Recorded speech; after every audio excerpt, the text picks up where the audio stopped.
नमस्ते। आज हम बात कर रहे हैं एलेक्स केंट्रोविट्स की किताब ऑलवेज गिव वन के बारे में बिल्कुल। और समझने की कोशिश करेंगे कि ये जो बड़ी टेक कंपनियां हैं अमेज़न, फेसबुक, गूगल, माइक्रोसॉफ्ट, ये हमेशा टॉप पर कैसे बनी रहती हैं। क्या है इनका राज? बिल्कुल, और किताब का जो सेंट्रल आइडिया है वो है ये डे वन की सोच। मतलब कंपनी कितनी भी बड़ी हो जाए, सोचना और काम करना बिल्कुल एक नए स्टार्टअप की तरह, हमेशा कुछ नया करना। पुरानी सफलताओं पर टिके नहीं रहना। हाँ बिल्कुल, वो जो एक ठहराव आ जाता है ना, उससे बचना।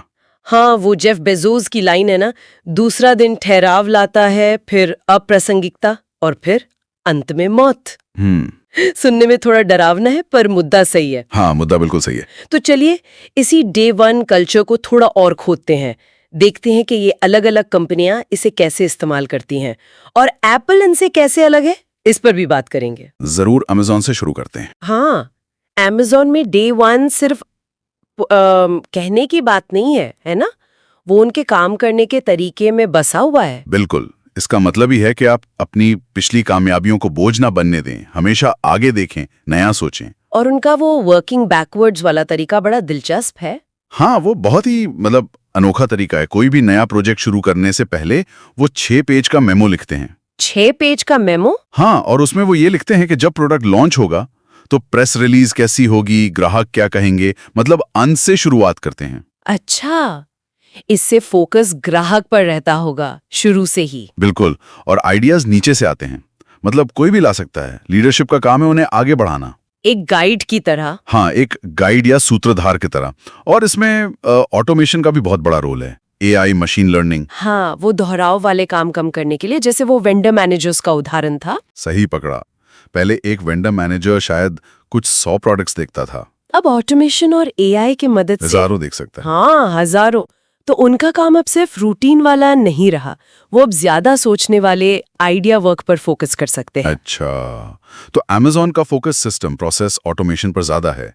फेसबुक का तरीका शायद थोड़ा अलग है। हाँ, फेसबुक में मार्क जुकरबर्ग ने कल्चर पर बहुत जोर दिया है, खासकर फीडबैक कल्चर पे। फीडबैक कल्चर मतलब कर्मचारियों को एक दूसरे को खुलकर ईमानदारी से फीडबैक देने के लिए प्रोत्साहित किया जाता है, चाहे वो आपका बॉस हो या जूनियर। अरे वाह, लेकिन इससे माहौल खराब नहीं होता? टकराव हो सकता है कभी कभी, लेकिन किताब कहती है कि इसी कल्चर ने फेसबुक को कई बार बचाया है।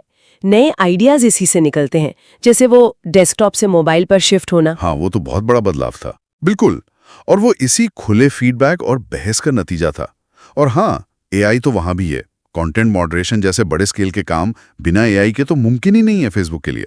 ठीक है, तो अमेज़न और फेसबुक दोनों में आइडियाज नीचे से ऊपर आ सकते हैं, पर एप्पल का नजरिया तो बिल्कुल अलग लगता है। हाँ, एप्पल काफी अलग है। स्टीव जॉब्स के जमाने से ही उनका फोकस रिफाइनमेंट पर रहा है। रिफाइनमेंट मतलब मौजूदा चीजों को बेहतर बनाना। बिल्कुल, अपने मौजूदा प्रोडक्ट्स को लगातार बेहतर और बेहतर बनाना, परफेक्शन पर जोर देना। और वहां आइडियाज ज्यादातर ऊपर से नीचे आते हैं, टॉप लीडरशिप तय करती है। लेकिन किताब ये भी कहती है कि इस वजह से उन्हें नए एरिया में थोड़ी दिक्कतें भी आईं, जैसे वो होमपॉड स्पीकर। हाँ, होमपॉड का उदाहरण है। आवाज तो अच्छी थी शायद, पर वो स्मार्ट्स में, मतलब एआई असिस्टेंट में उतना कामयाब नहीं हुआ।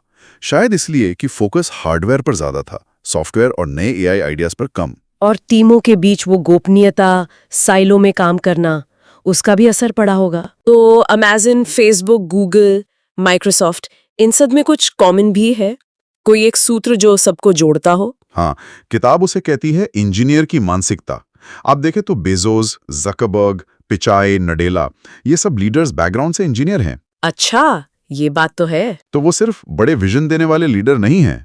वो सिस्टम बनाते हैं, ऐसे तरीके, ऐसे टूल्स बनाते हैं जिनसे कंपनी के अंदर के लोग, कर्मचारी खुद आइडिया ला सकें, उन्हें टेस्ट कर सकें, आगे बढ़ा सकें। मतलब लीडर का काम सिर्फ आइडिया देना नहीं, बल्कि आइडिया आने का माहौल और सिस्टम बनाना है। बिल्कुल, वो एक तरह से इनेबलर हैं, सूत्रधार हैं।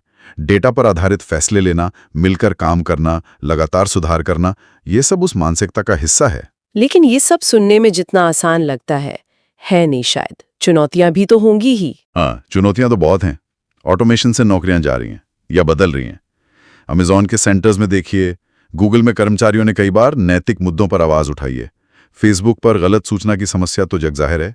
तो इन तरीकों को जिम्मेदारी से लागू करना बहुत जरूरी है। बिल्कुल, ये बहुत शक्तिशाली तरीके हैं, इनका गलत इस्तेमाल भी हो सकता है। तो भविष्य में क्या होगा अगर एआई हमारा रूटीन काम, जिसे किताब एग्जीक्यूशन वर्क कहती है, वो करने लगेगा, तो हम इंसान क्या करेंगे? किताब एक पॉजिटिव नजरिया रखती है कि शायद इससे हम इंसानों को आइडिया वर्क यानी सोचना, रचना, नया बनाने वाले कामों पर ज्यादा फोकस करने का मौका मिलेगा। अच्छा, ये तो अच्छी बात है अगर ऐसा हो। हाँ, लेकिन इसके लिए हमें तैयार होना पड़ेगा।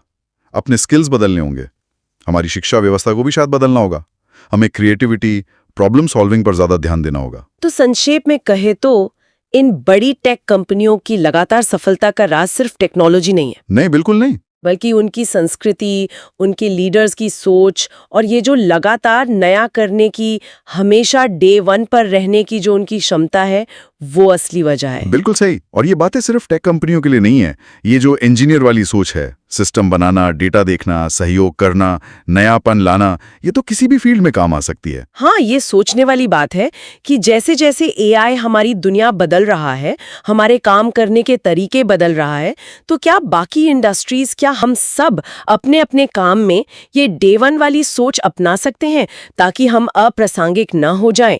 इस पर सोचिएगा जरूर। आज के लिए इतना ही।